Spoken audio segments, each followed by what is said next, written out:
Hello दोस्तों, कैसे हैं आप लोग। मेरा नाम है फैज़ान खान और आप देख रहे हैं जापान एनालिसिस। तो दोस्तों, कैसी चल रही है आपकी जीएलपीटी की तैयारी, जापान आने की तैयारी बढ़िया चल रही है या नहीं। तो मुझे लगता है आप लोगों ने मेरी पुरानी वीडियोस देखी होंगी जिसमें कि मैंने एक्सप्लेन किया था हिरागाना और काताकाना के बारे में।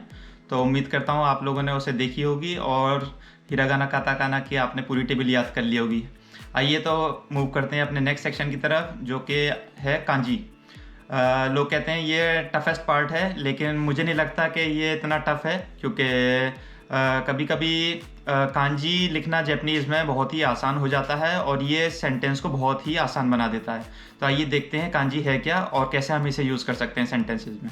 आइए देखते हैं। तो कांजी जो होता है ये एक्चुअली चाइनीज़ कैरेक्टर्स होते हैं और ये चाइनीज़ लैंग्वेज से लिए गए हैं। लेकिन जापानीज़ ने क्या किया है, इन्होंने अपने भी कुछ कैरेक्टर्स इसमें अपनी लैंग्वेज में इन्होंने इंट्रोड्यूस कर दिए हैं। तो जापानीज़ लैंग्वेज में भी अनलिमिटेड कांजी होती हैं, लेकिन करीब करीब आप लोग 3000 कांजी अगर पढ़ लें, मेमोराइज़ कर लें तो आपका काम चल जाएगा। ठीक है। अब कांजी की रीडिंग जो होती है वो एक्चुअली बहुत मुश्किल होती है। ठीक है, क्योंकि एक रीडिंग नहीं होती, काफ़ी सारी रीडिंग्स होती हैं। इसमें दो तरह की रीडिंग आप लोग समझिए, इस तरह से आप लोग देखिए। एक होता है ओयोमी, एक होता है कोयोमी रीडिंग। ठीक है, तो ओयोमी जो रीडिंग होती है वो चाइनीज़ रीडिंग कहलाती है, जो कि वो रीडिंग यूज़ करते हैं चाइनीज़ लोग, सेम ये लोग यूज़ करते हैं। लेकिन जापानीज़ लोग जो होते हैं, इन लोगों ने उसे आसान करने की वजह से, लैंग्वेज को आसान करने की वजह से अपनी रीडिंग्स लिख दी, जिसे हम कहते हैं कोयोमी रीडिंग्स। फॉर एग्जांपल आपकी स्क्रीन पे एक कांजी लिखी हुई है, ठीक है, उसकी ओयोमी रीडिंग जो है वो है सान। ठीक है, लेकिन उसकी जापानीज़ रीडिंग क्या है, कोयोमी क्या है, उसकी यामा। ठीक है, तो इस तरह से होती हैं दो रीडिंग्स। तो आगे अगर देखें कि कौन सी हमें रीडिंग यूज़ करनी है, ठीक है, तो आइए देखते हैं नेक्स्ट स्लाइड पे।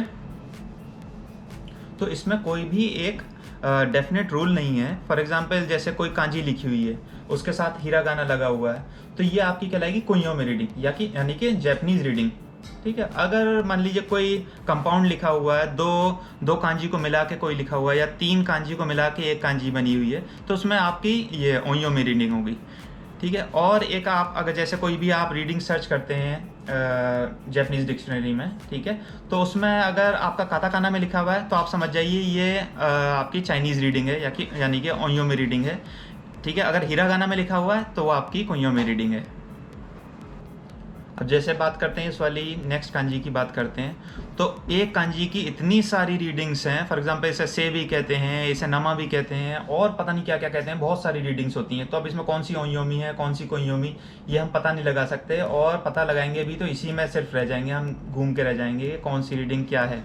ठीक है, तो अभी आप पूरी इसकी रीडिंग्स वगैरह को भूल जाइए, वो हम सेंटेंस से पता करेंगे।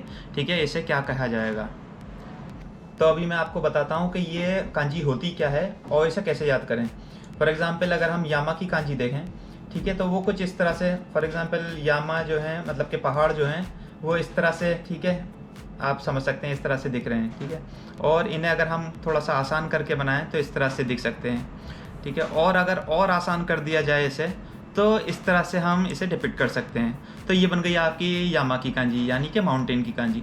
तो इसे इतने बड़े वर्ड को, माउंटेन को, आपने सिर्फ एक लेटर से आपने दिखा दिया कि ये यामा की कांजी हो गई, तो आप देखते के साथ ही समझ जाएंगे कि हाँ भाई ये माउंटेन की कांजी है। तो अब इतनी सारी कांजीज़ हैं, ठीक है, उन्हें सबको हम कैसे डिफ़ाइन करें, कैसे समझें उनके बारे में।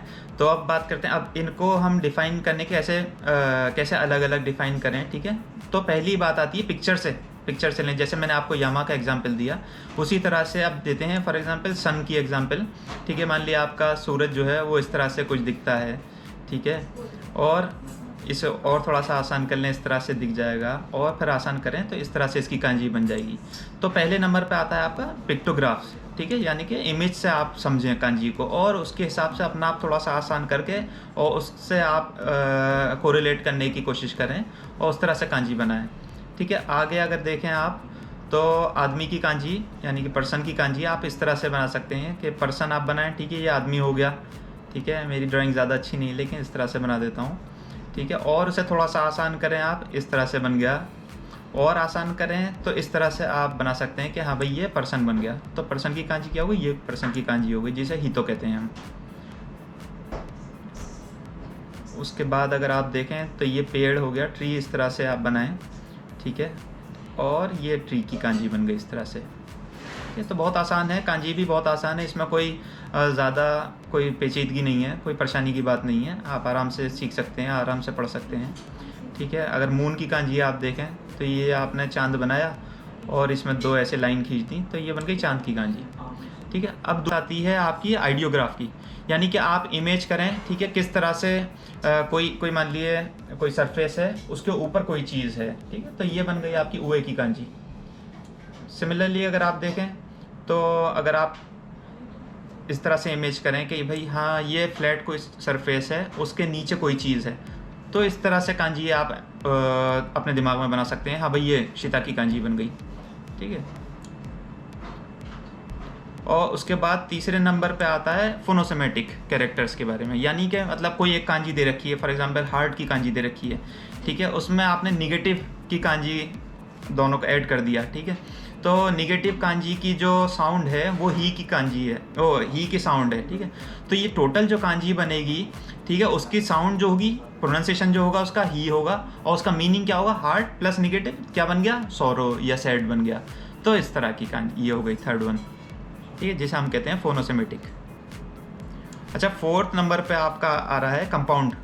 ठीक है, कंपाउंड कांजी के 2 कांजी हैं, ठीक है, उन्हें मिला के जो तीसरी कांजी है तो वो उसका मीनिंग डिपिक्ट कर रही है। फॉर एग्जांपल सन की कोई कांजी है, ठीक है, सन की एक कांजी है, उसमें अगर आप मून की कांजी को ऐड कर रहे हैं तो सन भी ब्राइट होता है, मून भी ब्राइट होता है, तो इनका कॉम्बिनेशन जो है वो आपको ब्राइट बता रहा है कि हाँ भाई ये बहुत चमकदार है या बहुत चमकीला है। ठीक है, इस तरह से।